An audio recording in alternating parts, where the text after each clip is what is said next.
रूस यूक्रेन की जंग को 9 महीने बीत चुके हैं। ऐसे में रूस यूक्रेन की जंग अब भी जारी है। बेलारूस के एक एक्टिविस्ट ने यहां पर एक बड़ा दावा भी किया है। बेलारूस के एक्टिविस्ट ने यह दावा किया है कि रूस और बेलारूस के 30,000 सैनिकों को यूक्रेन 6 घंटे में ही हरा देगा। महायुद्ध ब्रेकिंग के जरिए ये बड़ी खबर आप तक पहुंचा रहे हैं। महाजंग की शुरुआत में ही रूस ने बेलारूस को लॉन्च पैड की तरह इस्तेमाल किया था और अब भी वो उसकी सेना का बेस बना हुआ है।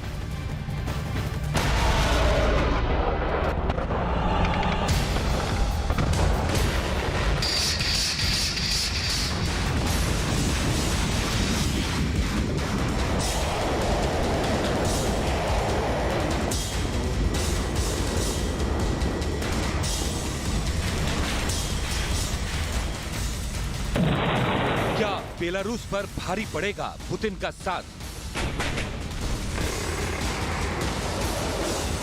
क्या जंग के बीच क्या आप स्टैंड अप इंडिया योजना के तहत 1 करोड़ का लोन लेकर अपना खुद का बिजनेस शुरू करना चाहते हैं? तो फ्रीडम ऐप को डाउनलोड करें और इसकी पूरी जानकारी अभी प्राप्त करें। रूस और बेलारूस की बढ़ेगी मुसीबत। 6 घंटे में ढेर हो जाएंगे रूस और बेलारूस के 30,000 सैनिक। यूक्रेन और रूस के बीच चल रही जंग अभी खत्म नहीं हुई है।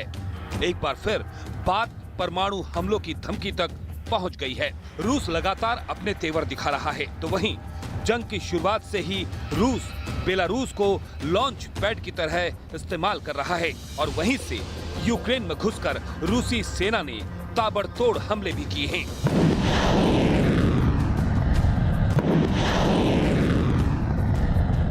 और अब तो खबर है कि वहां रूस ने अपने सैनिकों का जमावड़ा बढ़ा दिया है। रूस के हजारों सैनिक बेलारूस पहुंच गए हैं। इसके साथ ही उसकी सेना के सैकड़ों टैंक और बख्तरबंद गाड़ियां भी वहां जमा हो गई हैं। माना जा रहा है कि रूस जल्द ही कीव पर एक बड़ा हमला करने वाला है, क्योंकि ईरान के ड्रोन की मार से बदहाल कीव को हथियाना रूस को आसान लग रहा है। और बेलारूस तो पूरी तरह से उसके साथ खड़ा ही है। उसने न केवल अपनी जमीन पुतिन के कदमों में बिछा रखी है, बल्कि वो जंग में अपने सैनिकों को भी उतार सकता है।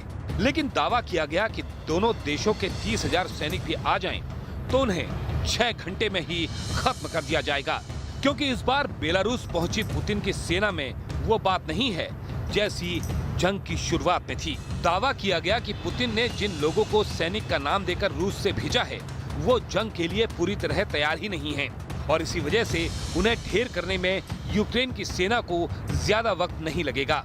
दावा है कि पुतिन ने बेलारूस में जो सेना भेजी, उनमें न तो ट्रेंड सैनिक हैं और न ही भाड़े के खतरनाक सैनिक, बल्कि रूस के अलग अलग इलाकों से जुटाए गए लोगों को हथियार देकर लड़ने के लिए भेज दिया गया है। दावा किया गया कि रूस से भेजे गए सैनिक अभी ट्रेनिंग ही ले रहे हैं। इसके लिए वहां 2 बड़े ट्रेनिंग ग्राउंड तक बनाए गए हैं, जिनमें एक बेलारूस के उत्तर में है तो दूसरा पोलैंड की सीमा के पास बना है। दावा किया गया कि वहां रूसी सेना को राइफल चलाने से लेकर हल्के हथियार इस्तेमाल करने की ट्रेनिंग दी जा रही है, लेकिन दिखाया ऐसा जा रहा है कि जैसे रूस की एक बड़ी फौज बेलारूस के रास्ते हमले की तैयारी में जुटी हो। इसके साथ ही दावा ये भी किया गया कि बेलारूस भी अपनी सेना को रूसी सैनिकों के साथ मिलकर लड़ने भेज सकता है और दोनों मिलकर जेलेंस्की की सेना को धराशायी कर देंगे। रूस और बेलारूस मिलकर ऐसा हमला बोलेंगे कि कीव यूक्रेन के हाथ से निकल जाएगा। लेकिन दावा किया गया कि दोनों मिल भी जाएं, तो भी जंग के 8 महीने बाद ऐसा संभव नहीं है, क्योंकि रूस के साथ अब पहले वाले सैनिकों का दम नहीं रह गया। जंग की शुरुआत में ही करीब 20,000 से ज्यादा सैनिकों ने कीव की घेराबंदी की थी। तब कई दिनों के भीषण हमलों के बाद भी उन्हें खाली हाथ लौटना पड़ा था और अब तो दावा है कि रूस के नए सैनिक पूरी तरह ट्रेन भी नहीं हैं। ऐसे में कीव जीतना तो दूर, वो जंग में अपनी जान ही बचा लें तो बड़ी बात